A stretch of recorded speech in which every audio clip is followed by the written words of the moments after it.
정확하게 얘기하면 이건 아니죠. 여러분들이 보내주신 사진으로 배국의 정치 1번지 배경을 장식하고 있는데요. 뒤에 보이는 황금 들녘 정말 좋지 않습니까? 저는 더 좋습니다. 왜 더 좋으냐? 저 사진을요, 상강뜰님이 보내주셨는데요. 저 들판이 전라남도 한평군 손불면에 있는 들판입니다. 저기가 어디냐고요? 제 고향입니다. 제 고향 들판을 찍어서 이렇게 보내주셨는데, 상강뜰님 감사합니다. 예, 보니까 참 마음이 푸근해지네요. 네, 좋습니다. 감사합니다. 또 몇 분이 더 이렇게 참여를 해주셨는데요. 우리 다음 주부터 또 계속 바꿔가면서 배경 소개해 드리도록 하겠습니다. 그리고 어제 제가 한 분, 그 슈퍼챗 소개를 못했어요. 죄송합니다. 봄날은 올까? 아이디가 참 아름다우신데 슈퍼챗을 10만 원이나 보내주시면서 어제 우연한 만남 반가웠습니다. 정어리TV 늘 응원합니다. 매일 하루하루 평범한 일상, 그냥 상식적인 세상에서 살고 싶은 마음입니다. 제발 사법부 스스로가 정의를 지키길 소망합니다. 이러면서 보내주셨는데, 그 전날 제가 모임이 있어서 만났는데 거기에서 정어리라고 와서 인사하신 분이 계셨는데 그분이 이렇게 또 슈퍼챗 보내주셨네요. 감사드립니다. 봄날은 올까님. 그리고 박승기님 회원 가입해 주셨는데 제가 어제 너무 이슈들이 많아가지고 미처 소개를 못 해드렸습니다. 보내주셔서 또 격려해 주셔서 감사드리고요. 말씀드린 김에 자, 이제 이번 주가 마감이 되는 금요일인데요. 오늘 여러분들 보시면서 혹시 구독 안 누른 분 계시면 구독 눌러주시고요. 좋아요도 꼭 함께 눌러주십시오. 아직 좋아요 안 누른 분 계시네요. 실시간 동접이 5,000명이 넘은데 좋아요가 2,000명이 안 됩니다. 이제 넘었네요. 네, 좋아요하고 실시간 동접이 같이 달리면 참 좋겠습니다. 오늘 함께 하실 패널 소개합니다. 김유정 전 의원님 반갑습니다. 안녕하세요. 네, 김종욱 전 민주연구원 부원장님. 네, 안녕하세요. 오늘 넥타이가 멋있으십니다. 감사합니다. 갑자기 이렇게 분위기가 좋게 가는 거죠. 뭔가 뒤에 큰 게 있을 것 같은 느낌. 오늘 뭐 줄에 섭니까? 네? 줄에 서요? 아니, 제가 줄에 설 라인은 아니고요. 예, 사회 봅니까? 아닙니다. 제가 아까 말씀드렸습니다만 최근 상황이 만만치 않은 상황으로 가고 있는 것 같다. 사법부가 깽판을 치는 것 같다. 제가 그럴 때마다 넥타이를 맵니다. 다 잡는 거고요. 이제 좀 평온한 시기에는 넥타이를 안 매도 편안하게 살아갈 수 있는데, 야, 이거 또 겨울 오니까 또 문제가 되는구나 생각이 들어서 넥타이를 맸습니다. 한번 다잡아 보겠다. 네. 네, 저도 함께 다잡아 보겠습니다. 박영식 시사 에디터님 함께합니다. 네, 어서 오세요. 안녕하세요. 넥타이를 안 매고 온 박영식입니다. 우리 김종욱 박사님의 말씀도 듣고 나니까 다음 주부터는 넥타이를 매야겠다는 생각이 들었습니다. 다 넥타이 안 잡겠습니다. 매고 그렇게 또 안에 라운드 입고 자켓 입으시니까 멋있으세요. 아유, 아닙니다. 네. 영화 배우 같습니다. 오늘따라 또 분장도 멋있게 하셨네요. 아, 예, 오늘은 좀 특별히 예, 좀 깔끔하게 좀 나와보려고 분장도 잘 실이 받고 왔습니다. 예.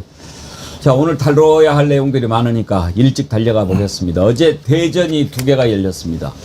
오명대전, 엄석대전. 뭔가 오명대전, 오세훈하고 명태균하고 한판 붙었죠. 그리고 또 법사위 국정감사에서는 엄석대전, 엄희준하고 문지석 두 사람이 한판 붙었습니다. 이 두 싸움을 먼저 보시고 그 다음에 김건희하고 윤석열이 이제 김건희가 그 경복궁 근정전에 가서 슬리퍼 차림으로 용상에 올랐다는 것, 우리가 그거 보면서 분개하지 않았습니까? 또 그 옆에 이배용이라고 하는 참 부끄러운 사람이죠. 오늘 여기 이화여대 출신이 계셔서 제가 이화여대 총장 출신이라는 말씀을 안 드리고 싶은데 정말 부끄러운 사람입니다. 그런데 윤석열과 김건희가 그렇게 유적에 관심이 있는 사람 같이 보이지 않는데 이상하게 고궁을 자주 갔어요.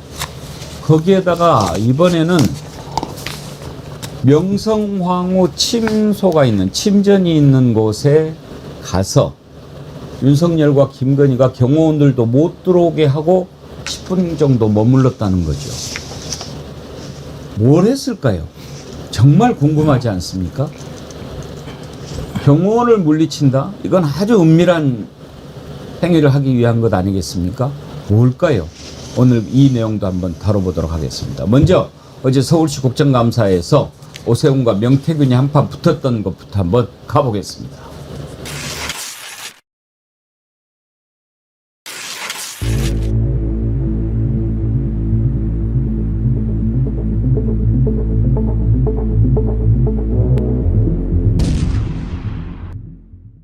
저는요 교도소에 구속돼 있었습니다. 휴대폰이나 뭐 인터넷을 할 수가 없어요. 오세훈 시장이 고발을 했습니다. 저는 지금도 오세훈 시장이나 홍준표를 고발한 게 한 개도 없어요. 아니 같이 일을 하면서 도왔는데 무슨 고발을 해요, 쫀쫀하고로. 예? 근데 그 뒤에 황금범 포렌식을 하는데 제가 말한 오세훈과 관련된 내용들이 다 나옵니다. 오세훈 시장이 저를 2번 만났다, 내쫓았다, 캠프에 어떻다, 다 거짓말 아닙니까? 7번 만났어요. 오세훈 시장님 7번 맞습니까? 이 자리에서 사실관계에 대해서 이야기를 하게 되면 알겠습니다. 전 사실 대질신문에서 제가 밝히고 싶은 게 많습니다. 미리 제 미천을 이용할 이유가 없기 때문에. 아니 사실관계. 선거에서 2번 만났는데 무슨 뭐 할 얘기가 많습니까? 그러니까 보면서 그래 싸워라 그런 생각도 들고 저는 오세훈 시장이 그 미천이라는 표현을 쓰는 순간 정말 확 깼어요. 뭐예요 저게? 수준 낮은 단어죠. 본인이 지금 서울시장을 4번째 하고 5번째 하겠다라고 지금 하고 있는 거 아닙니까 사실상. 그런데 우리 서울시민도 참 마음 답답하다 심란하다 이런 생각 하셨을 것 같아요. 어제 그 모습 보면서.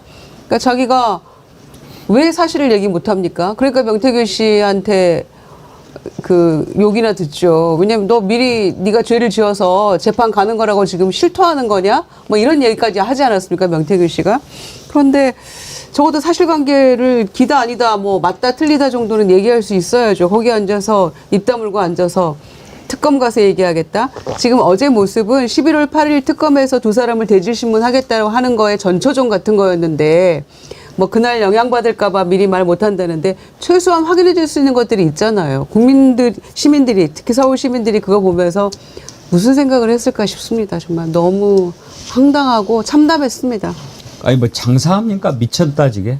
그러니까요. 제가 볼 땐 좀 천박하다고 볼 수 있는 건데 핵심적인 내용은 이게 뭐 미천이니 아니 이런 게 중요한 게 아니라 여론조사 기술을 활용해서 후보를 바꾼 사건이잖아요. 따지고 보면 그 실체를 밝히려고 하는 상황이기 때문에 저는 이 사건은 매우 중대한 사건 중에 왜냐하면 이게 오세훈으로 시작해서 이준석으로 가고 이준석에서 국민의힘 대선 후보 경선이 있었고 그다음에 본 대선까지 명태균이 여론조사를 조작을 하는 방식을 통해서 후보를 새로 띄우고 아니 후보를 바꾸는 일을 했다는 거거든요.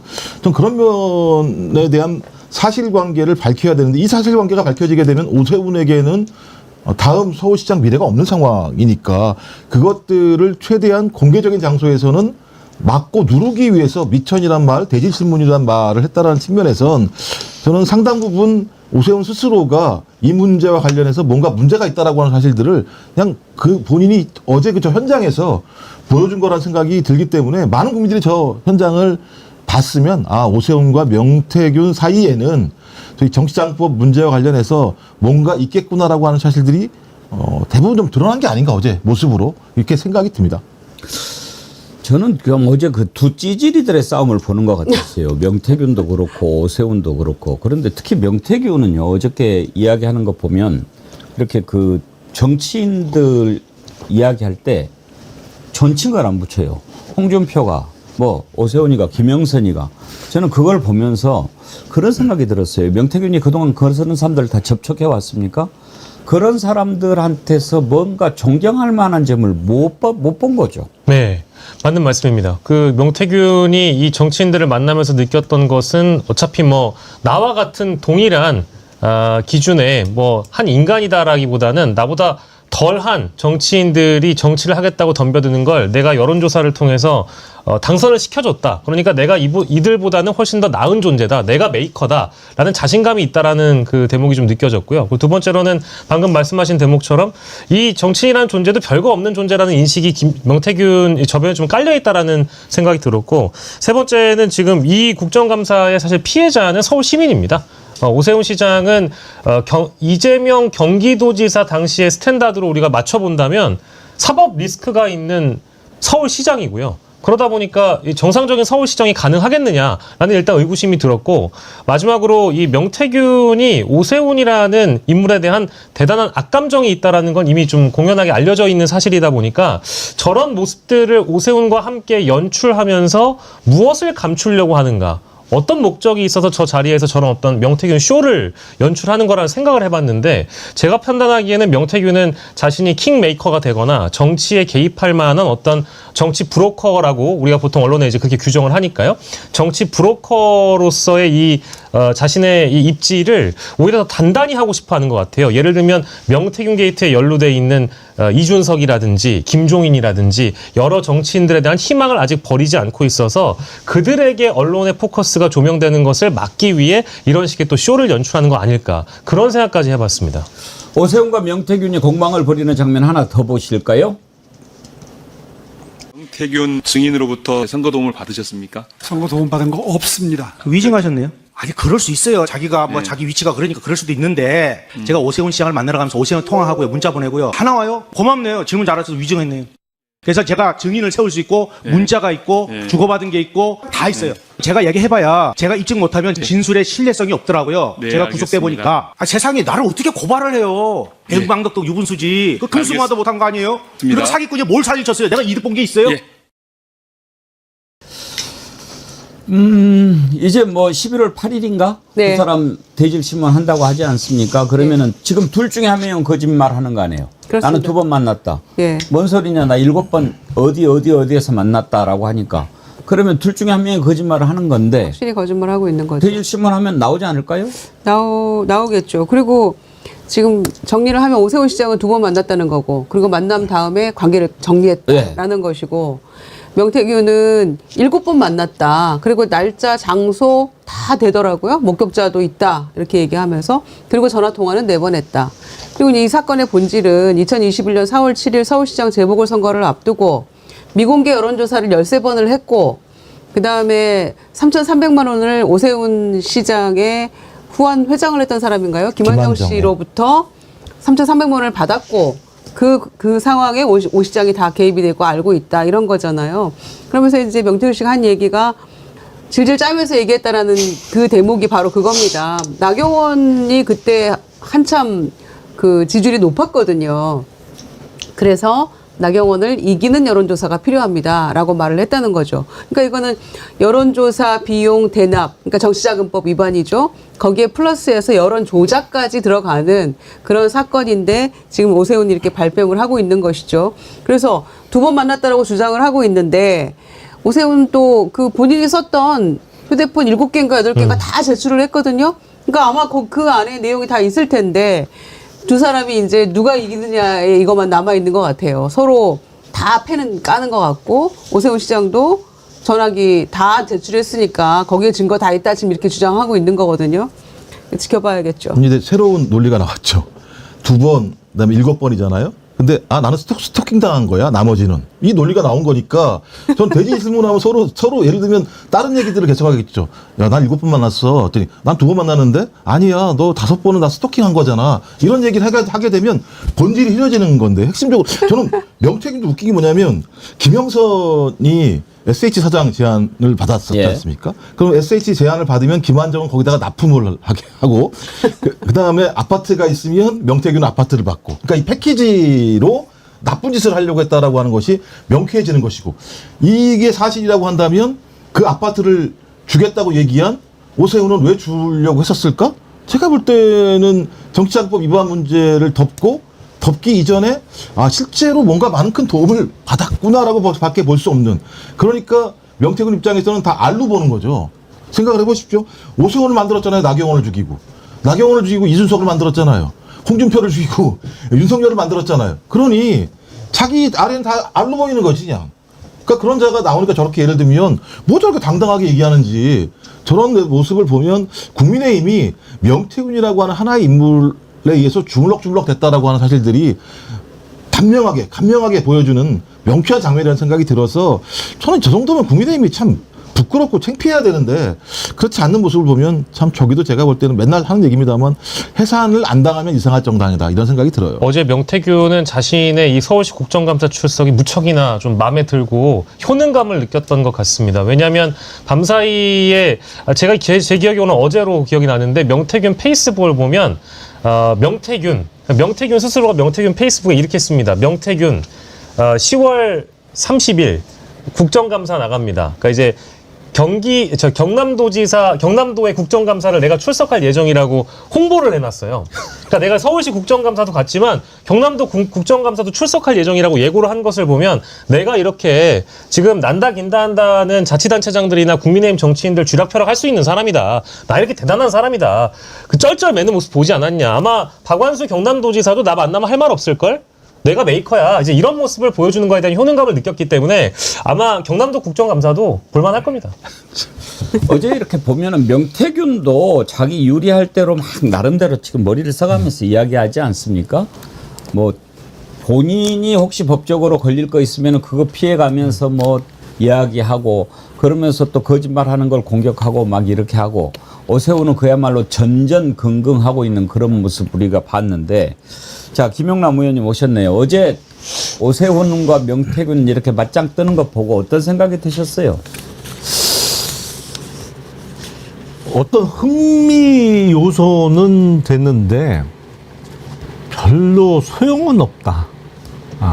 명태균이라는 사람 자체가 워낙 그 신뢰를 못 주기 때문에 뭐 그냥 어떤 얘기를 할 때 타격감은 별로 안 느껴져요. 그러니까 오세훈 시장이 망신을 당하는 자리였는데 그거 이상의 큰 의미, 어떤 그 중요한 사실을 폭로한다든지 그런 거는 별로 안 느껴져요. 그냥 뭐 아파트 준다고 안 했냐? 뭐 준다고 했을 수도 있죠. 그러니까 그거는 아마 10년 동안 정치적인 공백기, 그야말로 정치적으로 아무 직책을 못 맡고 한량처럼 지내다가 그 오랜만에 컴백하는 그 상황에서 뭐 절실함의 표현 같은 거였을 가능성이 높은데 뭐 오세훈 시장은 그마저도 부인했습니다만 근데 그게 어떤 뭐 법적인 의미를 갖기는 조금 어려운 이야기 아닌가 싶어요. 근데 법적으로는 오세훈이 명태균한테 아파트 안 줘도 되지요. 주면 오히려 법적으로 문제가 되죠. 아니 원래 이 부정한 행위를 매개로 해서 약속한 것은 안 지켜도 되는 거 아닙니까? 법적으로는 뭐 일단은 약속하는 것도 일종의 기부 행위로 볼 수도 있고 예. 또 뭐 그렇기 때문에 결정적인 증거만 나온다면 법적인 의미를 가질 수 있습니다만 그러니까 민사적으로는 사실 그거는 그 반사회적인 행위이기 때문에 예. 안 지켜도 되는 거죠. 그런 명태균 약속은. 씨가 뭐 내 아내가 오세훈한테 아파트 키 받아오라고 그랬다고 막 그렇게 이야기를 하더라고요. 뭐 이렇게 명태균은 여기저기 받을 게 많아요. 네? 강혜경 씨가 그랬잖아요. 명태균 이야기 들어보면 자기는 다 공짜로 해준 거예요. 그러니까 자기 뭐 이득 본 게 없다 이러는데 예. 다 받으러 갔는데 3천 몇백만 원 여론조사비 받으러 서울 갔는데 돈은 안 받고 김영선 공천 받아왔다. 뭘 받긴 받았어요. 그러니까 김영선 공천 받고 세비 반띵했잖아요. 그렇죠. 받았죠. 그것도 본인이 만약에 그렇게 받았다고 하면은 그것도 걸리니까 그 부분은 또 아니라고 이야기하고 본인이 의혹의 중심에 있으면서 전부 이렇게 떠넘기는 그런 행태를 보인단 말이에요. 근데 이제 어제는 확인된 거죠. 왜냐하면 명태균이 아무것도 안 받았다는 거잖아요. 여론조사 했잖아요. 그러면 오세훈이 돈을 안 준 거잖아요. 그럼 제가 정치자법 위반이 걸리는 거죠. 그건. 그러니까 제가 볼 때 그 문제를 명확히 하는 게 되게 중요한 거고요. 그러니까 김한정이라는 사람이 어떻게 돈을 줬는지 과정도 다 밝혀야 될 거라는 생각이 들고요. 그런데 오세훈은 자기는 안 줬다는 거잖아요. 그 여론조사 같은 경우는 실제로 진행이 된 거고. 그럼 뭐 딱 걸리는 거지. 그걸 뭐라고 얘기해요? 근데 그동안에 명태균이 계속 진술도 했고 오세훈 시장도 불러가지고 조사를 했다고 그러던데 왜 아무런 진전이 없죠? 김영남 의원님? 그러니까요. 그게 이른바 그 후원회장이 대납을 해줬다고 하면 여론조사 비용을 정치자금법 위반이 되거든요. 근데 왜 뭐 기소한다 아니면 그 중간에 적어도 돈을 대신 내준 거로 확인된 사람에 대해서는 신병 처리 얘기가 나올 만한데 잘 진행이 안 되나요? 모르겠습니다. 뭐 김건희 특검이 여러 이제 수사 그 건들을 도맡아 하고 있기 때문에 여유가 없을지 모른다라는 생각을 뭐 이제 초반에는 했는데 지금 시간이 많이 흘러서 지금 기간 연장까지 포함해가지고 11월 30일까지 지금 연장이 돼 있는 상황이지 않습니까? 근데 명태균 게이트가 어찌 보면은 김건희 특검의 출발점이었고 핵심이자 본질이었는데도 불구하고 그 수사의 진전이 너무 없다라는 대목에 대해서는 아마 대다수 국민들이 답답해하실 거고요.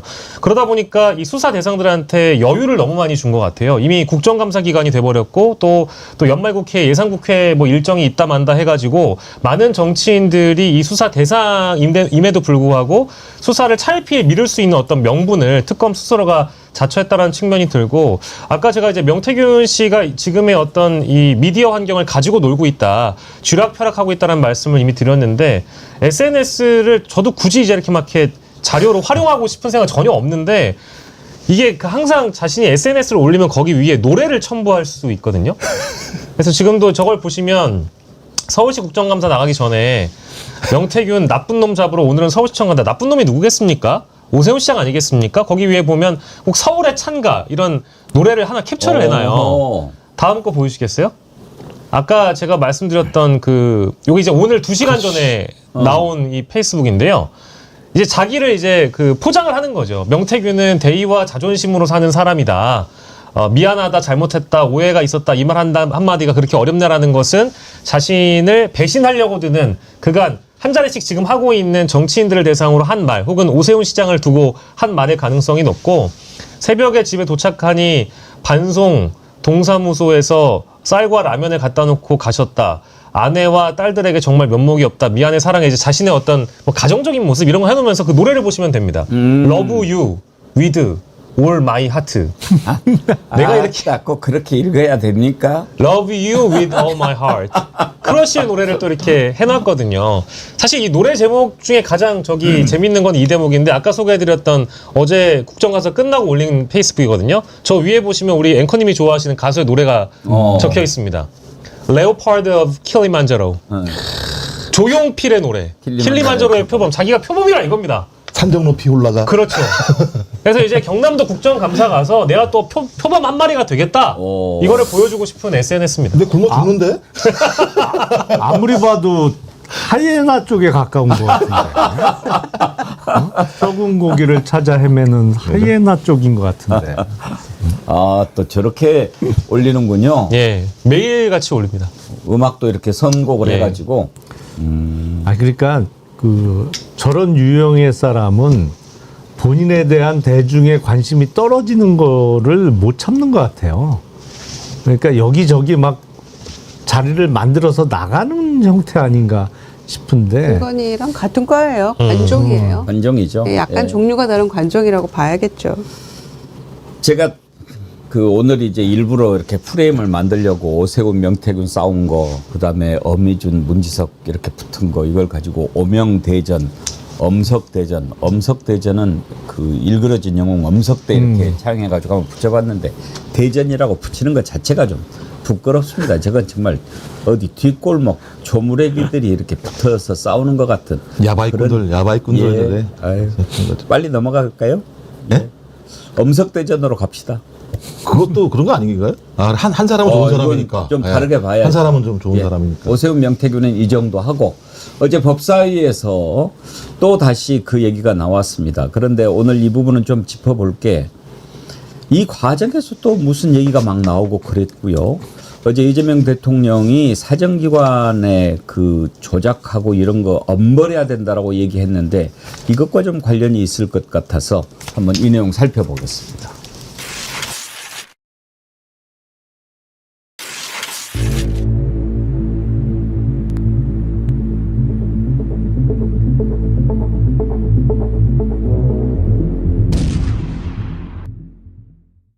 그 조서의 말미에 마지막에 더 하고 싶은 말이 있는가요? 라고 했을 때 제가 자필로 쓴 게 있습니다. 총장님 너무 억울합니다. 너무 억울해서 피를 토하고 죽고 싶은 심정입니다. 누가 이 사건에서 잘못했는지 낱낱이 밝혀주십시오. 라고 자필 진술서를 5월 8일 날 적었는데도 여전히 신가연 주임검사에게 무혐의 지시하거나 가이드라인 준 거 없습니까? 예, 아니오만. 일단 아니옵니다. 예, 그런 사실 좋습니다. 없고요. 요즘 뭐가 어려우냐 하니까 ABC 사건은 증거관계가 이렇습니다. 됐습니다. 라고 답변을 하고 쿠팡은 기소하기 증인. 어렵습니다. 이렇게 이야기를 해서 제가 주인검사 의혹이 증인. 그렇다면 신속히 처리하자 이렇게 이야기했습니다. 저는 어미준 청장이 위증 혐의에 걸렸다고 생각이 들고 그 혐의를 모면하기 위해서 속된 말로 말장난을 하고 있는 것으로 보입니다. 신가연 검사한테 청장님 지시로 청장님이 빼라고 하셨습니다. 요 두 번 들었거든요. 지금 국민들 앞에서 제가 이 자리에서 거짓말을 하고 있다라고 판단하신다면은 이 자리에서 저를 위증으로 구속영장을 청구해도 저는 실질심사 포기하겠습니다. 자, 이제 검사들 둘이 싸우는 겁니다.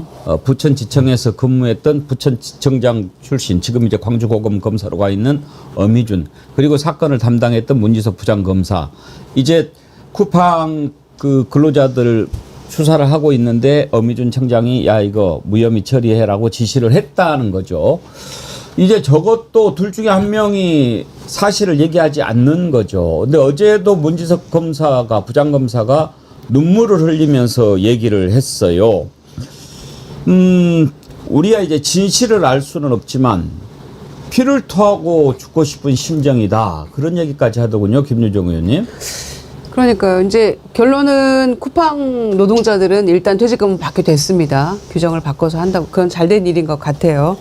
그런데 그걸 이제 수사하는 과정에서 이거는 기소해서 이건 뭔가 이 문제를 바꿔야 된다라고 이 부장검사, 문지석 검사는 주장을 했던 것인데 어미준 청장은 압수수색까지 해왔던 중요한 증거물들도 다 빼버리고 무혐의 처리하는 게 맞다라고 담당검사한테 얘기를 직접 한 거죠. 그러니까 부장검사 패싱 사건 아닙니까? 차장, 그다음에 담당검사, 청장 이렇게 연결되는 과정에서 본인이 완전히 열외가 돼버린 것이고 또 그 가운데서 거짓말도 하고 본인은 완전 쌍욕 듣기도 하고 뭐 이런 상황에서 굉장히 억울함을 토로를 하고 있는 그런 모습인데요. 바로 이런 것 때문에 그러니까 얼마든지 사건을 무혐의로 만들어버리기도 하고 어떤 거는 그냥 내키면 다 기소해버리고 이런 어떤 정치검찰의 행태에 대해서 검찰개혁의 필요성을 다시 한번 여실히 보여주는 그런 사건이다라고 지금 보고 있는 거죠. 김영남 의원님 검사 출신이신데 지금 이제 검찰에서 일어난 일입니다. 그리고 검사들 둘이 이제 공방을 벌이고 있는 건데 어떤 시각에서 보십니까? 글쎄요. 이제 저런 일은 잘 없거든요. 보통 그러니까 근데 이번 쿠팡 관련된 사건은 뭐랄까요. 법리적으로 그냥 명쾌하게 이건 100% 이거야. 뭐 이렇게 딱 떨어지는 것 같지는 않아요. 물론 그 논란이 있을 수 있는 것인데 사건을 놓고 법리적으로 아니면 증거 판단과 관련해서 논란이 있으면 결국에는 뭐 회의도 하고 합니다만 그 제일 중요한 거는 그 사건을 직접 수사했던 주인 검사의 판단이거든요. 대부분 그건 이제 존중을 합니다. 근데 지금 뭐 언론 보도를 통해서 알려진 거에 의하면 당시 어미준 지청장이 그 주인 검사를 불러서 그것도 한번 재배당을 통해서 주인 검사가 바뀐 거잖아요. 그러니까 배당받은 지 얼마 안 된 주인 검사를 직접 불러서 사건 처리를 구체적으로 지시를 했다면 그건 잘못된 일이죠. 그건 나쁜 일이죠. 그러니까 문지석 부장이 펄펄 뛸만 한 일이고 사실관계가 명확히 확인돼야 되겠습니다만 정말로 중간에 결제 라인을 건너뛰고 주인 검사를 지청장에 불러서 야 이거는 무혐의해라고 했다면 그거는 대단히 잘못된 일이에요. 나쁜 사람이에요, 그건. 네. 어제 이재명 대통령이 이런 얘기를 했습니다. 사정기관들이 불법을 덮고 사건을 조작하는 일이 있다. 국민들이 그 실상을 보고 너무나 놀라고 있다. 이것은 엄정하게 처리하고 단죄해야 된다. 이렇게 얘기를 했는데 이게 지금 이걸 놓고 얘기한 게 아닌가. 그렇게 보는 분들이 많습니다. 이재명 대통령의 발언 한번 들어볼까요? 최근 국정감사에서 일부 사정기관들의 문제에 대한 지적이 이어지고 있습니다. 국민들이 그 실상을 보고 참으로 입을 벌릴 정도로 놀라고 있습니다. 누구보다 공명정대해야 될 사정기관 공직자들이 질서유지와 사회기강을 확립하는 데 쓰라고 맡긴 공적 권한을 동원해서 누가 봐도 명백한 불법을 덮어버리거나 아니면 없는 사건을 조작하고 만들어서 국가 질서를 어지럽히고 사적 이익을 취하고 있습니다. 이러한 행태는 민주주의와 법치주의를 파괴하는 그야말로 결코 용서할 수 없는 기강문란 행위입니다. 철저히 그 진상을 밝히고 그 잘못들에 대해서는 그야말로 법과 원칙에 따라서 엄정하게 처리하고 단죄해야 되겠습니다. 그 사회 질서를 유지하고 기강을 유지하라고 준 권한을 특정한 사적 이익을 위해서 기강을 파괴하고 사회 질서를 어지럽히는 데 사용하는 행위는 결코 용납돼서는 안 될 것입니다. 저는 어제 이재명 대통령 발언을 들으면서 이제 구체적으로 어떤 사례를 지적하지 않았기 때문에 뭘까?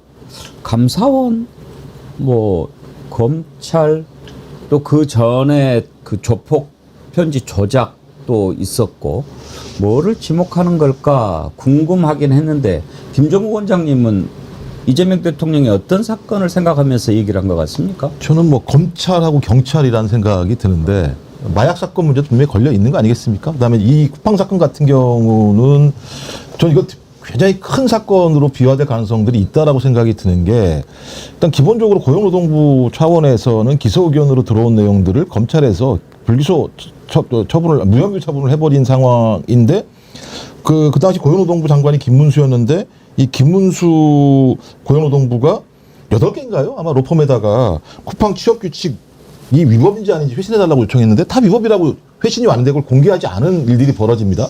그럼 왜 고용노동부는 이런 행위를 했을까? 그다음에 검찰 같은 경우도 이게 그냥 사실 자체가 공개가 안 된 문제가 없습니다만 이런 문제가 불거졌을 때 얼마나 큰 논란이 될 건지 알매도 불구하고 소위 어미준이라고 하는 지청장을 통해서 이 일이 관철됐을 때 이 어미준 개인이 쿠팡에서 개인적인 청탁, 로비를 받아서 이렇게 했을까? 근데 또 따져보니까는 쿠팡과 윤석열 정부의 대통령실이 거의 회전문 인사들이 벌어지고 있다.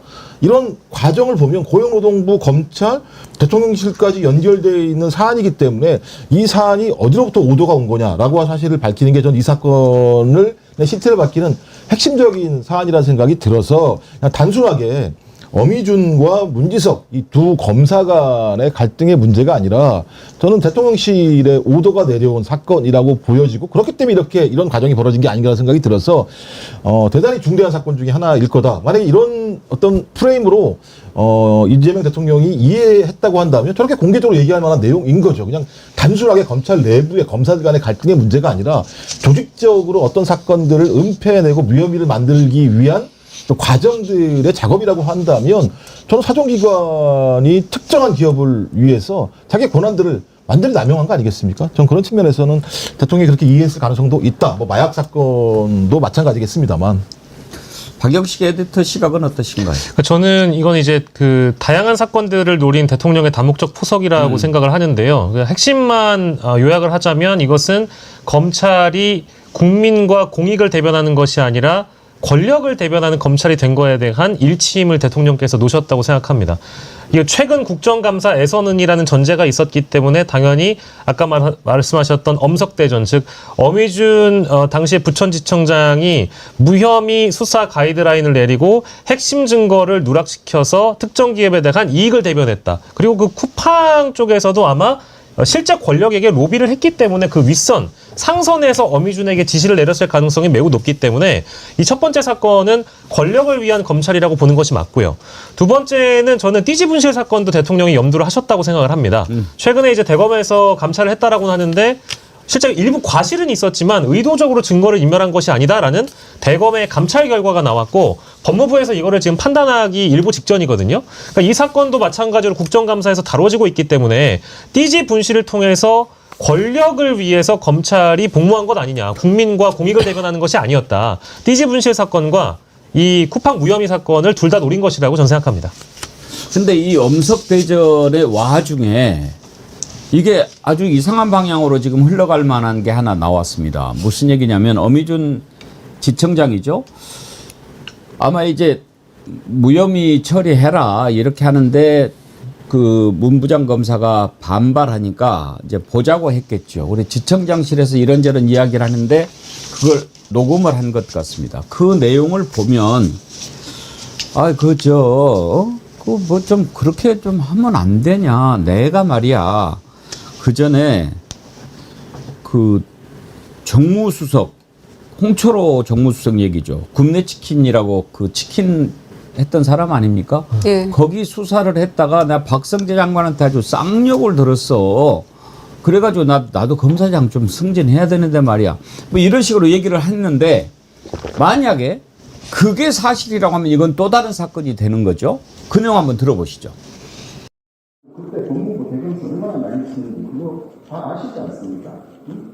그때 박성재 장관이 부천대청장 잘못 보냈다고 검찰국장한테 싸움하고 있었습니다. 법무부 장관이 부천대청장 잘못했다고 길게 날뛰는 걸 내가 전달도 안 하고 그렇게 수사팀을 이뤘습니다.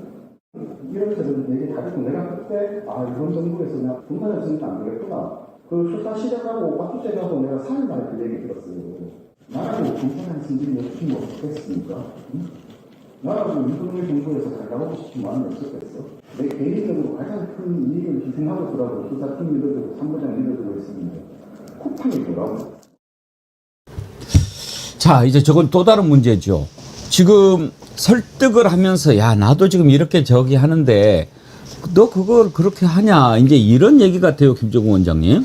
그러니까요. 이제 말씀하신 것처럼 저 사건이 불거져서 쿠팡 문제로만 생각을 했는데 또 다른 그러니까 직접적인 개입, 그러니까 법무부 장관이 홍철호 굽네 다시 한 말씀 굽네 치킨은 아무런 잘못이 없습니다. 홍철호 정무수석의 사건을 갖다 무마하기 위해서 법무부 장관한테 뭔가 요청을 했으니까 저렇게 길들이 낮췄을 거 아니에요, 기본적으로. 근데 이 사건을 예를 들면 박성재 그 당시 전 법무부 장관이 알아서 긴 건지 아니면 대통령실 또는 홍철호 정무수석이 박성재 전 법무부 장관한테 요청한 건지 어떤 형태로든지 수사 외압을 하라고 지시했다라고 하는 것이 그것도 길들이 낮췄다고 하는 정도의 상황이니까 매우 중요한 사건으로 판단했다라는 거기 때문에 그러니까 그럼 이 사건과 쿠팡을 딱 보게 되면 대통령실이 완전히 검찰을 장악했구나. 법무부 장관을 통해서 장악을 했건 아니면 친윤 검사들을 통해서 장악을 했건 이 장악을 통해서 소위 권력에게 필요한 사람들에 대해서는 수사 외압을 통해서 수사를 무마해주고 또 권력이 필요해서 공격해야 될 대상이 있으면 거의 예를 들면 엄청나게 탈탈 터는 수사를 통해서 수사를 하는 따라서 이 두 사건의 실체가 밝혀진다면 검찰은 윤석열 정부 내내 충견의 역할을 하거나 사장견의 역할을 했다라고 하는 것이 밝혀지는 사건이기 때문에 그러니까 제가 볼 때 이런 사건이 한두 건이겠습니까?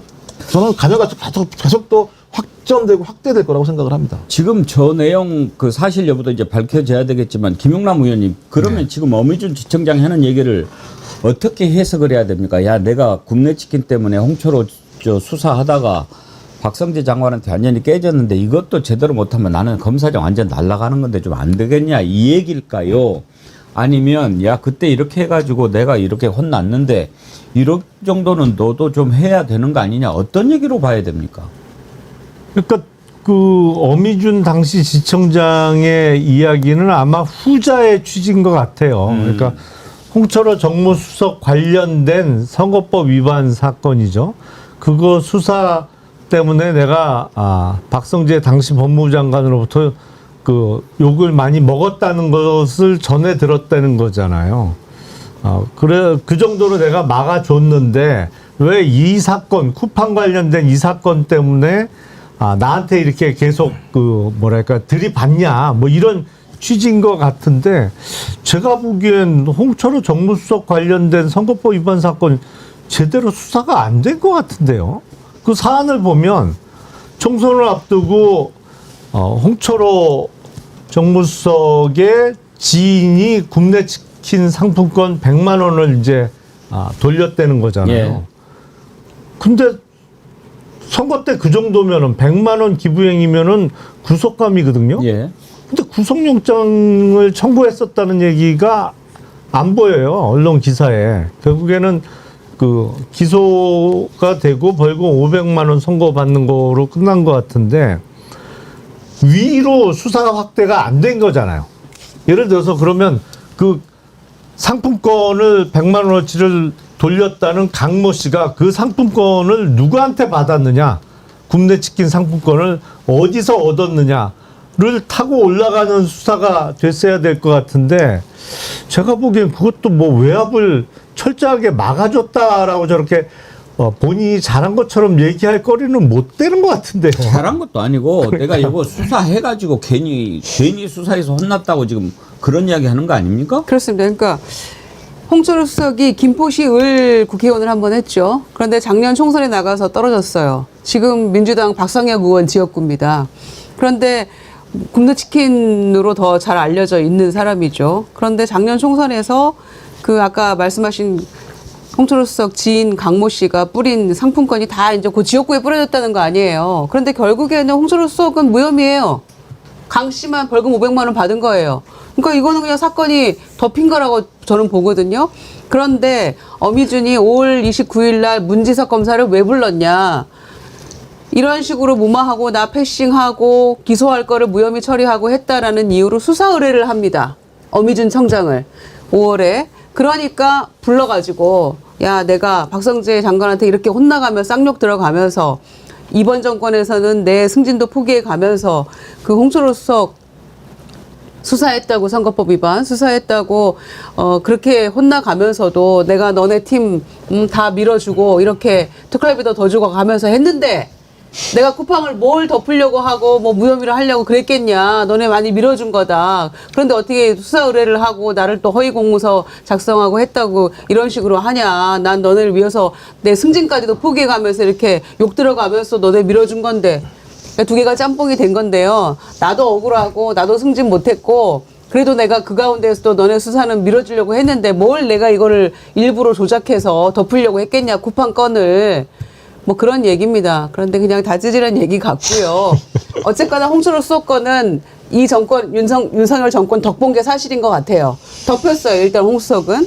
그리고 문지석 검사는 여전히 지금 상황이 매우 억울한 거죠. 어제도 또 눈물을 흘리더라고요. 정말 본인이 괴로웠다고. 그래서 진실 공방이 어디까지 갈지 모르겠습니다만 일단 쿠팡 사건은 정리가 되고 퇴직금은 다 주기로 한 거기 때문에 받았는지는 모르겠어요. 정리가 된 거기 때문에 사건 자체는 해결이 되고 검사들끼리 지금 이 진실 공방이 남아버린 셈이죠. 하평파님이요. 에휴 쪼다들 그러셨는데 정말 딱 그렇습니다. 지금 국민들은 이런 걸 보면서 정말 검찰 없애기를 잘했구나 이런 생각하지 않겠어요? 아유, 그럼요. 백날 이 국정감사나 공식석상에서 고위 그 검찰 인사들이 나와서 한 얘기 뭡니까? 법과 원칙에 따라 수사했다. 검찰의 수사 독립성과 중립성 보장돼야 된다라고 백날 얘기하지 않습니까? 근데 검찰은 권력의 졸개가 되면 안 되지만 지금 보면 권력의 푸들이 돼서 부천지청장이라는 사람이 위에서 하명받고 특정수사 덮어주고 무마했다라는 의혹이 드러나고 그거에 대해서는 지금 내가 검사장 승진하고 싶었다. 근데 나 이것 때문에 승진 못하게 됐다라고 징징거렸다라는 거 아닙니까? 이거에 대해서 어떤 국민이 좋게 봐주겠습니까? 그래서 한낱 이 검사들이 밖에 나와서는 국회의원 앞에서 대거리하고 실실 쪼개면서 심지어 마이크는 뭐 수직으로 올려가지고 90도로 배치하면서 국민을 능멸하고 국회의원들을 무시하고 입법부를 깔아뭉개려고 하는 그 권력의 맛에만 지금 충실할 뿐이지 절대 이 어떤 좋은 공직자의 모습으로 비춰진 적이 없었다라는 걸 확인하면서 아마 대다수의 이 정어리원 여러분들께서도 아, 검찰 없애기 너무 잘했다. 새로운 검찰로 거듭나지 못할 거라면 이제 이 판을 갈아야 된다라는 그 어떤 마음에 저도 동의합니다.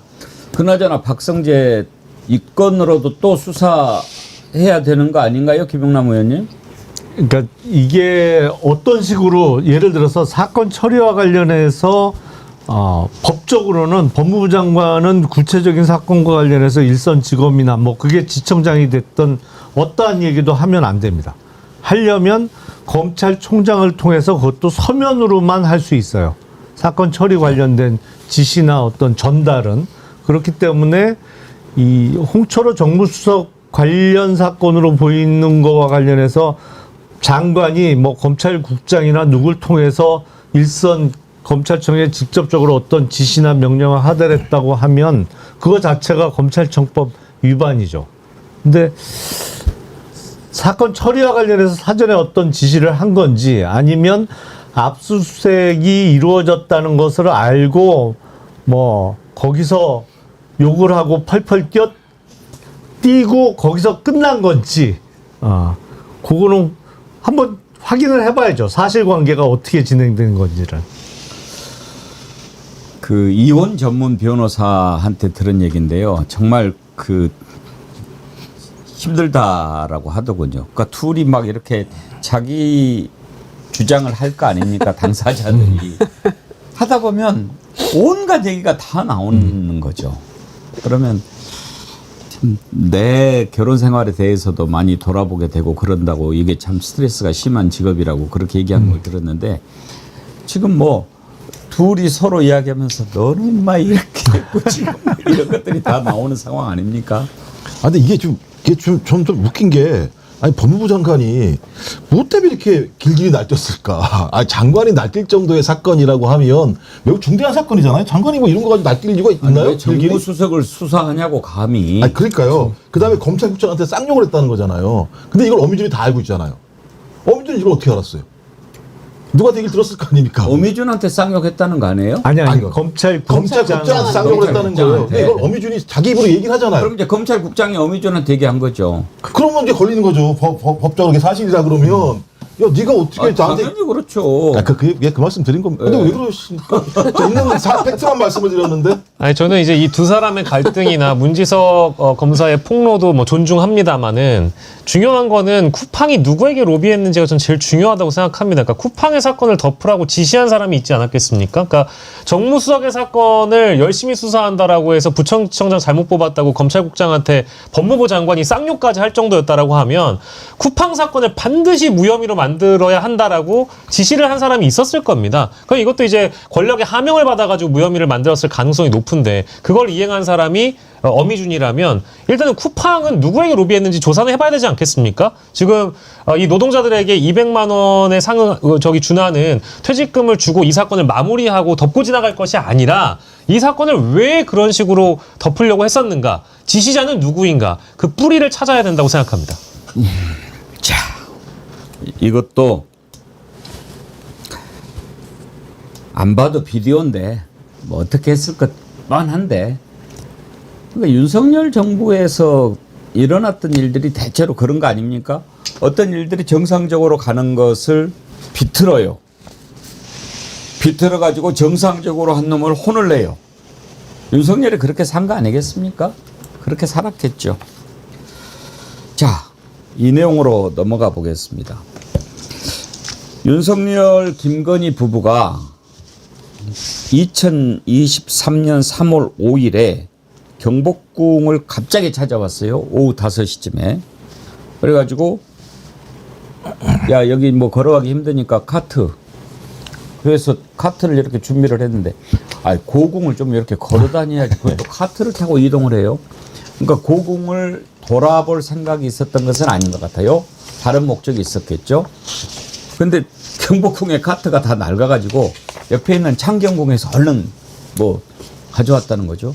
그걸 타고 이렇게 쭉쭉쭉쭉 돌아다녔는데 어디까지 갔냐? 쭉 안쪽에 들어가면 건청궁이라고 고종 황제와 명성 황후가 이렇게 좀 머물던 공간이죠. 그리고 또 그 건청궁 바로 옆에 보면 곤영합이라고요. 명성 황후의 침전이 있는 곳입니다. 그런데 바로 여기에서 명성 황후가 시해당했죠. 일본 낭인들에 의해서. 여기를 간 거예요. 여기를 갔는데 두 사람만 들어간 거예요. 경호원들도 못 들어오게 하고. 그러면서 한 10분 동안 머물렀다는데 도대체 무엇 때문에 그랬을까요? 여러분들은 왜 그랬을까라고 생각하십니까? 여러분들 의견을 좀 많이 보내봐 주십시오. 이 내용 한번 다뤄보겠습니다.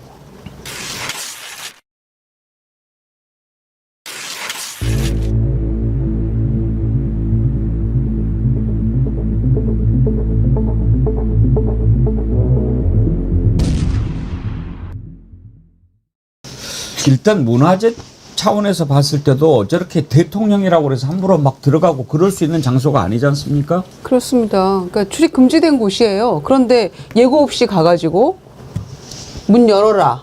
그럼 막 다 열어야 됩니까? 아니 법도 없고 원칙도 없고 어떤 기준도 근거도 없이 막 가서 무작정 가서 문 열어라. 그리고 저 이제 문 밖에 경호원 한 명만 지키고 있었다는 거예요. 그러니까 도대체 아무 개념도 없고 도대체 이 가장 경건해야 될 그 장소에 가가지고 본인의 그냥 정원처럼 왔다 갔다 마음대로 하고 또 김건희가 재임기간, 윤석열 재임기간에 9번 갔다라고 또 보도가 되는데 왜 이렇게 자주 갔을까도 궁금하고요. 또 특히 저 공간이라는 게 상징하는 우리 역사의 비극적인 장소인데 어떤 존중하는 마음도 하나 없이 그냥 무작정 치고 들어가가지고 개선장군처럼 저 10분 동안 뭘 했을까 생각해 봤는데 예. 저 곳곳을 좀 저는 살펴봐야 될 것 같아요. 어디 무슨 부적이나 뭐 이런 무술적인 예. 무속적인 뭐 이런 것들 어디 숨겨놓은 게 아닌가 싶어서 예. 관리하는 곳에서 잘 살펴봐 군데군데 다 저 그 침상이나 병풍 뒤나 뭐 이런 데도 다 살펴봐야 되는 게 아닌가 싶습니다. 도대체 도무지 10분 동안 거기에 왜 두 사람이 그 공간에 있어야 됐는지, 그리고 왜 빈번하게 그렇게 여러 궁들을 돌아다니면서 어자에도 앉고 갔던 데 또 가고 이렇게 했어야 되는지 도무지 상식적으로는 이 상황이 이해가 안 되잖아요. 그러니까 이거는 뭐 국보농단 아니냐, 김경 상임위원장이 그런 얘기까지 하시던데 정말 심각한 문제 아닙니까? 저도 자꾸 그쪽 아닐까 생각이 들어요. 그렇지 않고야 두 사람이 은밀하게 들어가서 뭐를 하겠습니까? 뭐 했을 것 같습니까, 박영진 앵커님? 정말 어려운 질문을 또 주셔가지고 다 해야 돼요, 네 사람. 예, 2023년 3월 5일이라고 한다면 예. 이 권력이 정점에 들어섰을 때, 특히 이제 김건희의 활동량도 굉장히 어느 때 뭐 당연히 이제 집권 초반이니까 김건희나 윤석열이나 활동이 활발할 수밖에 없었겠죠. 근데 이 문서를 보면 VIP라고 적혀 있더라고요. 그러니까 보통 이제 제 옆에도 다 청와대 근무하신 분들이 계십니다만은 영부인을 대상으로 해서 VIP라고 보통 칭하진 않지 않습니까? 게다가 공식 문건을 쓸 때도 F라는 표현을 쓴다고 제가 들었었거든요. 퍼스트 레이디라고 써야 되는데 그때가 이제 김건희 권력의 정점 시대가 아니었겠는가라고 싶어서 문 열어라라고 한 그 주체도 언론 보도를 보면 윤 전 대통령 부부라고 적혀 있는데 김건희가 문을 열어라고 했다라는 얘기도 지금 들립니다. 그러니까 김건희의 권력의 정점이 시기였고 그때 당시에는 사이가 그리 나쁘지 않았던 걸로 추정할 수밖에 없는 것 같아요. 굳이 사람들 다 무르고 밖에 경호원 한 명만 두고 단둘이 그 명성황후의 침전에 10분간 있겠다? 시간을 허락해달라고 할 이유는 무엇이었을까? 그럼 그 안에 들어가서 김건희와 윤석열은 아마 그런 얘기를 했을 것 같습니다. 수백 년의 조선의 역사와 87년 체제 이후 대한민국의 건국 이래 우리가 역사를 새로 쓴다. 이 국가 문화재와 국가 유산 곳곳을 우리가 둘러보면서 이 왕들의 역사를 밟아버리고 우리가 새로 역사를 쓴다라는 어떤 무속적 신앙에 심취했던 시기가 아니었겠는가 이런 생각까지 저는 해봤습니다. 저는 로맨스로 갈 줄 알았더니 갑자기 또 좀 무속으로 가겠습니다. 무속? 예, 로맨스보다는 무속 쪽으로 가겠습니다. 아, 이 순간은 진짜 로맨스 생각하기는 좀 그렇고요. 그러니까 저 문지석이 되고 싶은 생각이 많이 드는 네. 저를 패싱해 줬으면 좋겠다는 생각이 많이 들기도 합니다만 일단 저는 이해는 돼요.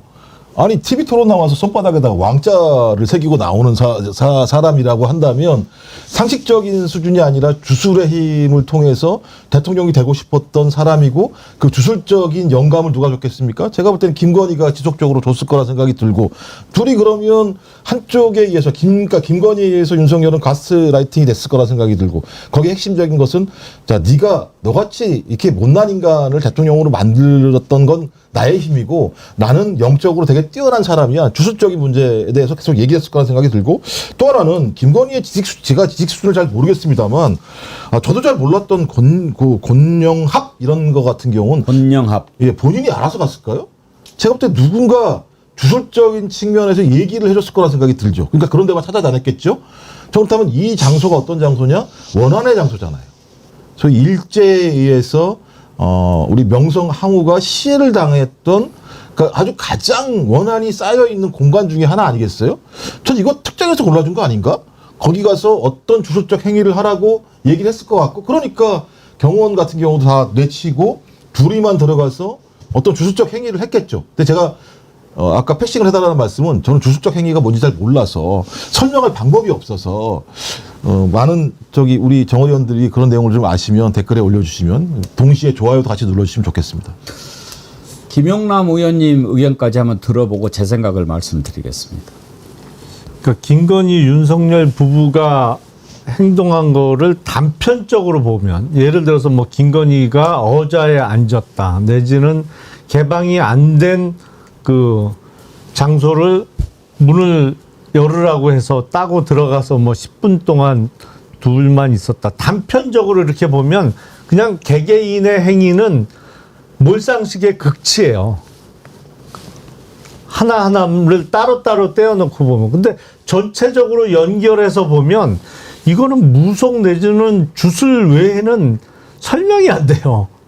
왜 그랬을까를 전체적으로 보면. 근데 김건희는 묘하게, 예를 들어서 저 명성황후가 시해된 장소, 근데 김건희는 묘하게 그런 안 좋은 그 어떤 그 원한에 사무쳐서 사망한 장소를 좀 찾아갔던 기억이 나요. 예를 들어서 그 서울시청 부근의 무교동에 왜 그 역주행해서 차가 많은 시민들이 갑자기 뭐 여러분이 사망했던 그 장소도 밤에 불쑥 찾아간 적이 있었잖아요. 김건희가 가서 뭐 꽃을 놓고 왔다든지. 그러니까 뭔가 본인이 그렇게 믿고 신봉하는 주술적인 의미 내지는 주술적인 행위를 행하려고 했던 거 아닌가. 그거 외에는 설명이 안 돼요. 뭐 거미줄 최정하님 둘이서 뽀뽀했냐? 뭐 가을 하늘님 주술행위가 확실, 꽃꽃님 푸닥거리죠. 가족끼리는 그런 거 아닌 것 같아요. 저는 이렇게 생각합니다. 그 날짜를 제가 주목을 했어요. 그날 오후 5시에 갑자기 온 거 아닙니까? 예고도 없이. 네. 그러면 뭔가 그 날짜가 관련이 있을 것이다. 그래서 이렇게 좀 찾아봤는데 2023년 3월 5일 날 온 거죠. 3월 5일 날. 네. 그때가 언제냐면요. 윤석열이 3월 16일부터 17일까지 1박 2일로 일본을 갑니다. 네. 기시다를 만나러 가요. 그런데 윤석열은 엘리자베스 여왕 승하했을 때도 어떤 주술적인 그걸 받아가지고 일부러 비행기 시간도 뭐 늦추고 막 이렇게 해가지고 조문을 안 갔죠. 그때는 아마 천공의 입김이 있었을 것 같아요. 뭐 나쁜 사악한 기운 뭐 이렇게 이야기하면서 일본을 이제 가는데 그때도 이건 이제 밝혀져야 되겠지만 천공이 됐든 어떤 다른 주술사가 됐든 무속한테 물어봤을 거예요. 나 일본 가야 되는데 일본 가려면 뭘 풀고 가야 된다. 그런데 지금 명성황후가 시해 당했는데 거기에서 뭔가를 하고 가면 당신이 그 기운을 받아서 뭐가 될 수도 있다. 이런 식으로 우리가 상식으로 생각할 수 없는 것들을 막 이야기하지 않습니까?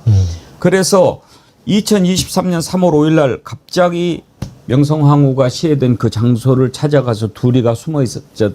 10분간 아무도 못 들어오게 하고 뭔가를 했다. 저는 일본 방문을 앞두고 뭔가 그것과 관련된 무속, 주술행위 뭐 이런 게 있었지 않았을까? 그렇게 생각을 해봤어요. 그러니까요. 3월 16일 날 일본 갔거든요. 예. 전 정확한 해설이라고 생각합니다. 그래요? 네. 제 말이 설득력이 있습니까? 예. 그럴 수 있겠다, 충분히. 아니, 그 부부, 좋아요 눌러주세요. 아까 눌렀습니다. 시작할 그랬어요? 때부터. 시작할 때 그 누릅니다. 부부의 거의 대부분의 행동은 어떤 주술적인 관점에서 해석하지 않으면 해석이 안 되는 게 너무 그러니까요. 많아요. 그러니까 주술은 주술인데 왜 갑자기 주술인가? 그렇게 저 생각을 하게 됐어요. 근데 이 주술 관련된 것은 정말 따로 특검해야 되는 거 아닌가요? 너무나 많아가지고 말이죠. 그러니까 이것도 저도 뭐 이런저런 이제 이런 이상한 논란들이 터지면 늘 뭔가 집단 지성을 활용하기 위해서 온라인의 세계도 뒤져보고 하는데 일본 주술적 의미라고 이제 우리 정어리 원분들도 댓글을 주셔가지고 히토바시라라는 인간을 제물로 삼아서 건축을 하는 일본 주술이 있다라고 합니다. 그러니까 즉 망자의 영혼을 활용해서 액마기를 한다라는 뭐 그런 주술적 일본 주술에는 그런 의미가 있다라고 하는데 만약에 지금 백운갱커님의 추측이 맞다라고 하면 이거는 누구의 원혼이나 누구의 어떤 죽음이나 망자의 원혼을 삼아서 액마기를 한 것이냐 민비가 되는 거죠.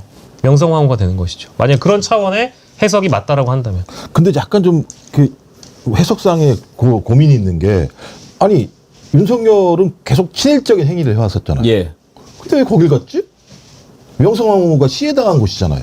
말씀 액을 막으려고 했다라고 얘기하는데 왜 거길 갔을까? 그러면 그 얘기는 사실 명성황후의 원한을 달래러 간 게 아니라 오히려 그걸 죽이러 간 거 아니에요? 결론적으로 친일 행위를 했으니까? 그러니까 명성황후의 원혼을 달리기 간 거 절대 아니죠. 그러니까요. 그런데 만약에 명성황후의 원혼이 예를 들면 이제 우리가 뇌피셜이에요. 명성황후의 원혼이 너를 붙잡아가지고 한일 관계 개선을 막을 수 있어. 그러니 여기서 명성황후의 그것을 끊고 가야 돼. 그러니까 완전 친일행위라고 제가 말씀드렸죠. 그렇죠. 주술적 친일행위라고 하고 있는 거다. 이자는 관제에다가 다다미빵 설치하고 흰옥기 설치하고 그랬던 자 아닙니까? 그러니까. 일본식으로 살아보는 게 소원이 아니면 그렇게 하겠습니까? 뼛속까지 친일인 거죠. 진짜 죽일로? 참. 아니 그 장어랑 물 막 수십 톤 수백 톤 쓴 것도 아직 뭔지 모르잖아요. 모르죠. 이거 무속특검 이거 특검법 발의해야 돼. 어디까지 해야 되나? 무속 특검을 하게 되면 네. 그 특검은 무속인이 임명돼야 되나요? 뭐 전국에서 다 이제 특검부로 임명해야죠. 그 전에 그 보도 나왔는데 대통령실에 근무했던 무속인 행정관 맞아요. 네, 올해까지 근무했다고요. 6월 3일까지. 예. 끝날까지 월급 받고 근무했다는 거 아닙니까? 우리는 그때 그거 알려졌을 때 그만두게 된다 뭐 이렇게 들었는데 계속 있었더라고요. 그렇죠. 아니 그러니까 일본을 처음 가게 되면은 공부를 하고 어떻게 하면은 한일 관계에 대해서 숙지를 하고 가야지. 독도 문제 나올 때는 항상 독도 문제는 프로토콜이 있잖아요. 역사적으로나 법률적으로나 우리나라 영토다. 그리고 딱 뭐 이렇게 딱 하면은 끝나는 건데 한국말도 못하고 이렇게 있었던 거 아니에요. 독도 이야기를 하는데. 오므라이스 맛있다. 그런 준비는 안 하고 이런 짓만 하고 가려고 생각을 했던 거 아닙니까? 그러니까 일본을 동경했던 사람이잖아요. 어릴 때부터 자기 어렸을 때 아버지랑 갔을 때 일본이라는 데가 상당히 좋은. 그러니까 기본적으로 우리 대한민국의 문화와 역사는 폄훼하고 일본의 역사와 문화는 상당히 높은 것으로 생각하는 이런 예를 들면 의식 세계를 갖고 있지 않다면 저런 행태를 보일 수 없는 거죠. 그러니까 우리 거를 퍼주잖아요. 우리 것을 오히려 얹어가지고 물잔에다가 반 채워주잖아요. 저는 그런 행태와 결합된 친일적 주술 행위가 거기서 벌었다고 보는 게 명확하기 때문에 전 나라를 팔아먹으려고 했던 사람이다라고 그렇게 볼 수 없는 거죠. 근데 그 지난번에 종묘도 그렇고요. 이제 근정전에 가서 의좌에 앉은 것은 내가 뭐 내가 짐이지 뭐 이런 식으로 아마 했던 것 같고 지난번에 왜 우리 그 선조들의 위패가 모셔져 있는 것도 한번 갔다고 그러지 않았어요? 종묘에서. 네, 종묘. 예, 왕과 왕비의 심실인가? 예. 거기도 들어갔죠. 그러니까 이 김건희는 그쪽에 상당히 깊은 거예요. 예. 뭔가 이걸 통해서 기운을 좀 받고 이렇게 하려고 했던 사악한 거죠. 사악한 거고. 욕망도 여왕이 되고 싶었던 거겠죠. 예. 어자에 앉았다고 얘기하는 건 내가 V0야라고 하는 사실을 그 자리를 앉음으로써 확인하고 싶어 했던 것 같고 그 이후에 최재형 목사님하고 같이 얘기할 때는 우리 같이 통일 사업 해봅시다 이런 얘기까지 하잖아요. 통일 대통령 언급을 그렇죠. 한다고 그런 하죠. 얘기면 본인이 정권을 영구집권하면서 궁극적으로는 자기가 윤석열 같이 능력이 없는 자를 뒤로 밀어내고 본인이 그런 자리에 가고 싶어하는 욕망들을 그런 곳곳에 투영하고 다녔던 거죠. 왜냐하면 공개적으로는 이거 보여줄 수가 없는 측면이 있으니까. 근데 결과적으로는 윤석열 진짜 병신이야. 아니 저 마누라가 그렇게 얘기를 해도 야, 그거 뭐, 전 그러면 혼자 해. 그래야지. 그걸 또 쫄쫄쫄 따라가서 또 같이 이렇게 하고 옵니까? 뭐 가스라이팅 당했다고 뭐 둘 다 믿으면 그 만만치 않았을 거요. 믿음의 벨트. 윤석열도 그런 걸 믿었을까요? 아니 왕자를 왜 썼겠습니까? 또 자기 손바닥인데. 그러니까 믿고 싶진 않았겠지. 믿고 싶지 않았다라고 그 생각한다 하더라도 이게 너무 그 설득이 되는 건 중앙지검장에서 검찰총장에서 대통령에 이르기까지 아내의 도움을 받아서 어떤 무속적 신앙에 기대었을 때 실제로 그것이 이루어진다라고 한다면 한 번도 아니고 여러 차례 그것이 이루어지면 본인 스스로도 아 내가 아내가 시키는 대로 해야만 뭔가가 이룰 수 있겠구나라는 뭐 확신이 생겼을 수도 있고 그러다 보니까 이게 다 이어지는 게 아까 김종욱 교수께서 말씀하셨던 그 디올백을 받던 시점에 통일 대통령 2022년 9월에 그것을 언급했으니까요. 지금 다 거론되고 있던 2022년과 2023년에 걸쳐서 국가문화재를 사적으로 유용했다는 그 논란이 대부분 다 지난 우리 선조들의 역사를 밟아서 자신들의 권력을 확인하고 더 나아가서는 영구집권까지도 꿈꿀 수 있는 하나의 어떤 무속적 신앙에 심취해서 영구집권까지도 우리가 할 수 있다라고 생각한다면 계엄까지도 이게 연결된다고 보는 것이 합리적이겠죠. 하기야 반대 못했을 거예요. 뭐라고 하면은 당신 누구 때문에 대통령 됐어 뭐 이렇게만 할 말 없는 거죠. 또 쫓겨나기도 했다 그러잖아요. 집 밖으로. 아니 정도의 차이는 있을지 모르겠습니다만 윤석열 당시 총각 검사 시절에 그런 소문이 많이 났었거든요. 윤석열 검사는 그 선보러 가면 관상 볼 사람을 대동하고 가서 멀찌감치 떨어진 곳에서 그 나오는 그 여성의 관상을 보게 한다. 그런 소문이 많이 났었어요. 이미 그때. 소질이 충분했던 거야. 잘 만났네. 기본적으로. 잘 만났어. 아니 근데 누가 소개팅 하는데 관상 보는 사람을 대동하고 나가요. 잘 만났어. 저는 기괴한 인간들이네 진짜. 두 가지 생각합니다. 하나는 이 와중에 그래도 경복궁을 관저로 쓰겠다라고 하지 않아서 다행이고요. 두 번째는 아무리 주술 뭐 온갖 그 악행을 저질렀지만 우리 선조들이 노하셔서 천벌받아서 둘 다 구속돼 있다고 저는 생각해요. 나쁜 짓 하면 결국에는 벌받게 돼 있습니다. 아니 근데 그것도 시원해요. 그렇게 그 왕궁을 좋아하면서 경복궁 바로 뒤에 있는 청와대에는 하루도 안 들어가고 그건 명태균이 가지 말라고 해요.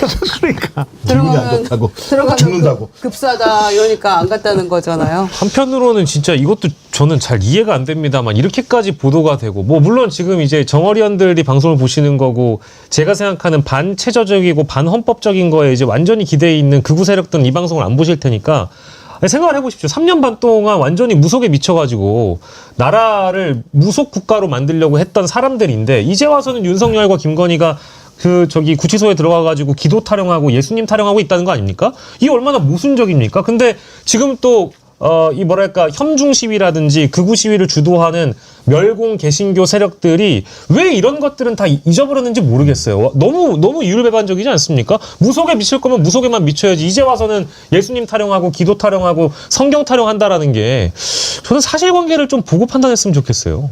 그런 합리적인 생각을 하는 사람들 같으면 그렇게 하겠습니까? 너무 화내지 마세요. 본인만 안 좋아요, 마음이.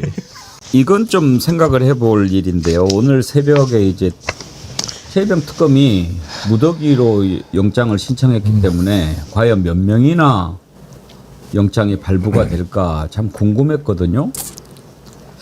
그런데 딱 임성근 한 명 구속되고 나머지는 다 기각이 됐어요.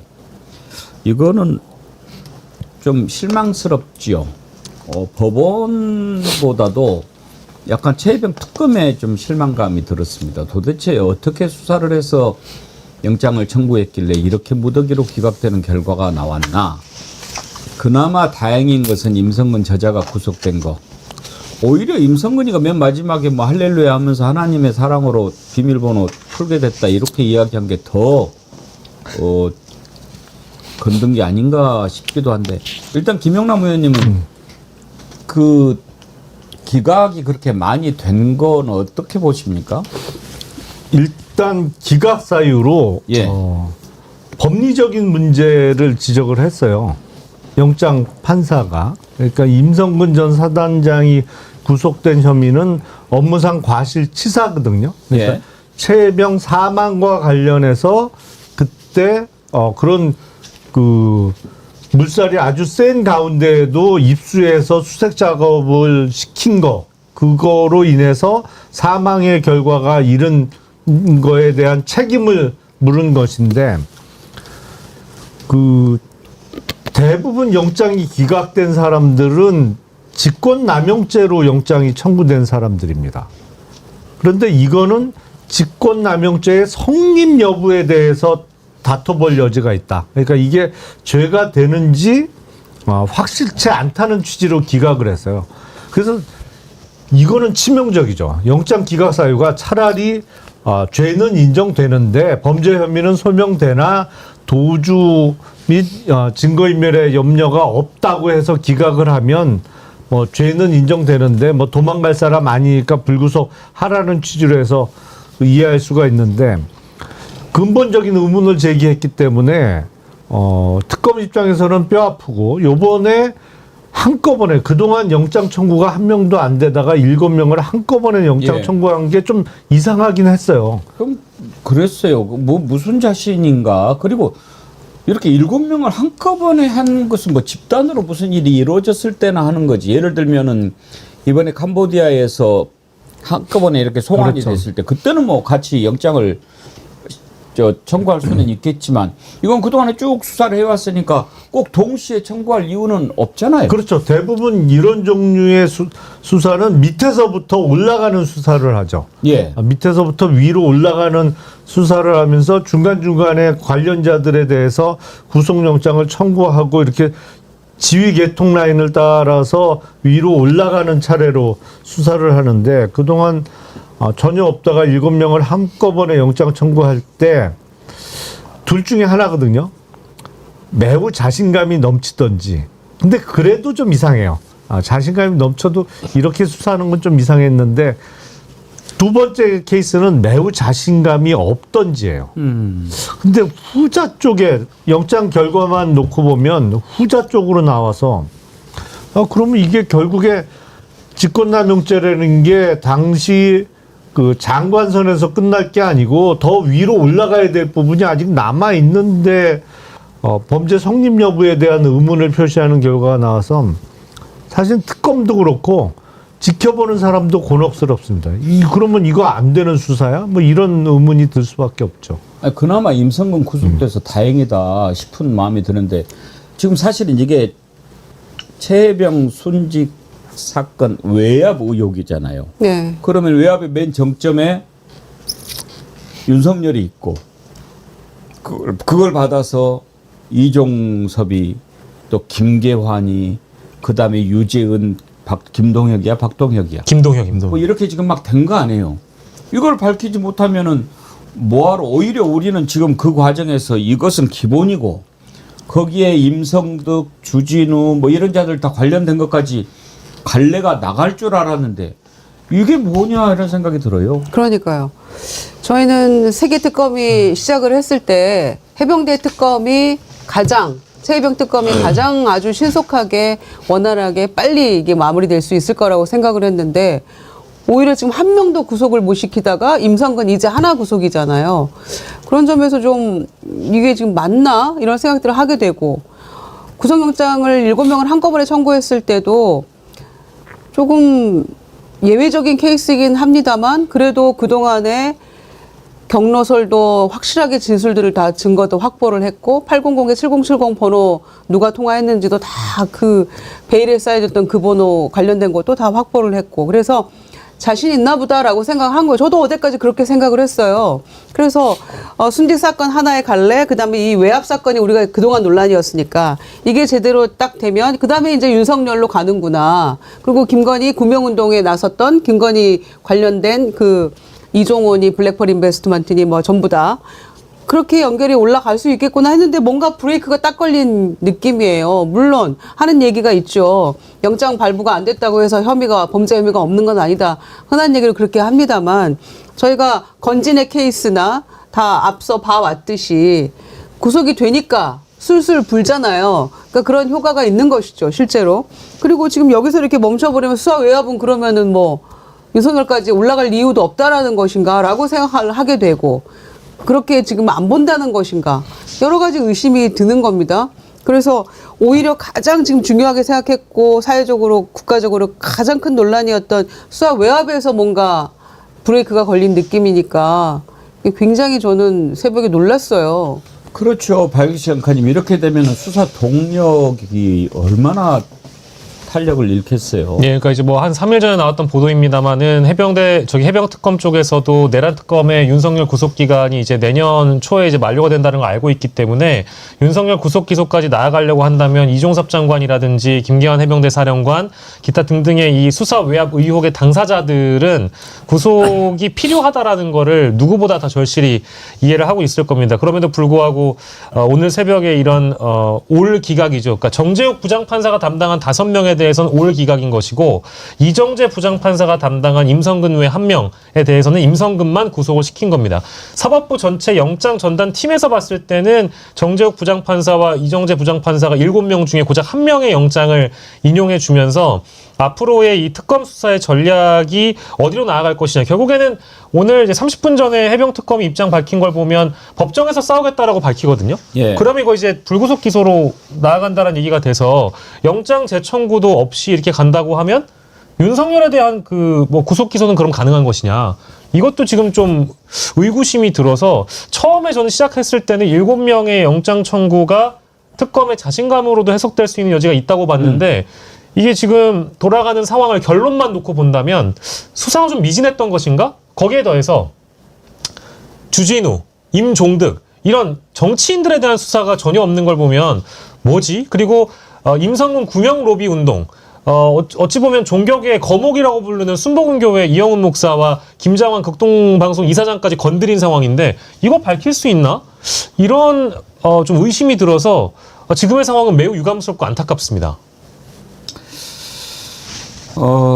권영철님, 앵커님, 저는 너무 놀랐습니다. 일본에서 20년째 식당을 운영하는데 이렇게 무더기로 기각되니까 놀라신 거죠. 그리고 오늘 외국에서들 많이 글을 보내주시네요. K선 SUN, K선입니까? 모처럼 시간대가 맞아서 실망됐습니다. 멀리 베트남에서 격하게 응원합니다. 그러셨는데 저는 그런 생각도 들어요. 김정은 원장님. 네. 이제는 법원이 아주 이제 대놓고 하네? 네. 그런 생각도 좀 들지 않습니까? 그러니까 저희들 의심이 그런 거죠. 그러니까 올해 2월 달에 조희대 대법원장이 인사를 해서 영장 판사들이 2월에 들어왔는데 그중에 3명이 수원지법에서 동시에 올라왔고 수원지법에서 이 3사람이 주로 이재명 그 당시 당대표에 대한 재판 과정에서 아주 불리한 재판들을 한 측면들이 꽤 많아서 그렇다면 이건 어떤 포석이 아닌가. 왜 하필이면 한 지법에 있는 사람들을 3명이나 뭐 그 자리가 좌천 자리가 아니잖아요. 영전 자리 같은 데를 왜 올렸을까라고 하는 측면과 관련해서 매우 우려를 했었는데 최근에 소위 영장에 대해서 대부분 판판이 기각하는 내용을 보면 뭔가 의도가 있는 게 아닌가라는 생각이 드는데 지난번도 마찬가지입니다. 내란 사건도 마찬가지입니다만 그 박성재 관련해서 또 법리적인 다툼의 여지가 있다고 얘기를 했잖아요. 이번도 마찬가지예요. 그러니까 법리를 걸어요.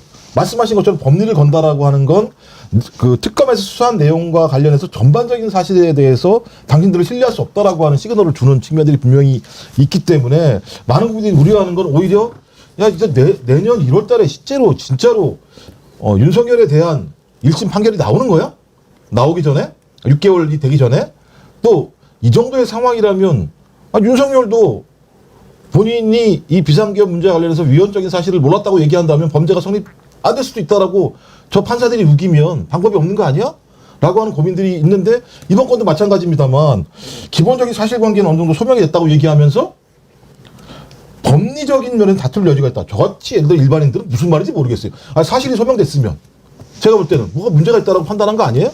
근데 사실이 다 소명이 됐는데 법리적으로 다툴 여지가 있다라고 얘기하는 거 니네 특검 수사 제대로 못했어 라는 얘기밖에 안 되는 거라면 이 사람들을 풀어줄 수 있는 논리들을 오히려 영장 판사들이 만들어주는 측면이 분명히 있기 때문에 왜 이렇게까지 할까? 이 사건이 그냥 잡범들의 사건이 아니라 매우 국민적 관심 있는 사건임에도 불구하고 이렇게 대놓고 나와서 이렇게 한다라고 하는 건 저는 이건 이 판사들의 개인적 판단이라기보다는 조희대를 비롯한 사법부의 전반적인 어떤 의도를 파악한 행위가 아닐까 생각이 들기 때문에 이제부터 저 불면의 밤이 될 가능성이 되게 높다는 생각이 듭니다. 이게 이제 특검이 막바지로 가면서 나오는 것들이 더 많아져야 되는데 이게 점점 국민들의 걱정이 더 늘어나고 있는 그런 형국입니다.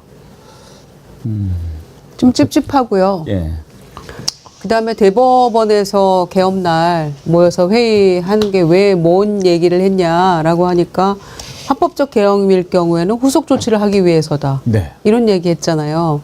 그런데 그 계엄이 불법인지 합법인지는 대법원에서 몰랐을까요? 제일 잘 알아야 되는 사람들이잖아요. 알아야죠.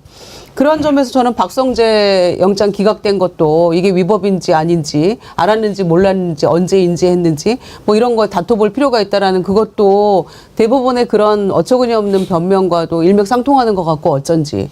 또 2차 영장을 청구를 할 건데 어제 조사를 했잖아요. 그래서 좀 더 영장을 잘 써가지고 청구를 할 텐데 2차에서 설마 기각이 또 될까 싶습니다만은 만약에 또 그런 일이 벌어진다면 이거는 사법부 전반적으로 뭔가 이 정황이 일어나나 본인들의 어떤 그때 했던 이야기들을 명분을 쌓기 위한 이런 포석인가 그런 생각까지 들어서 엄청 찝찝합니다 지금.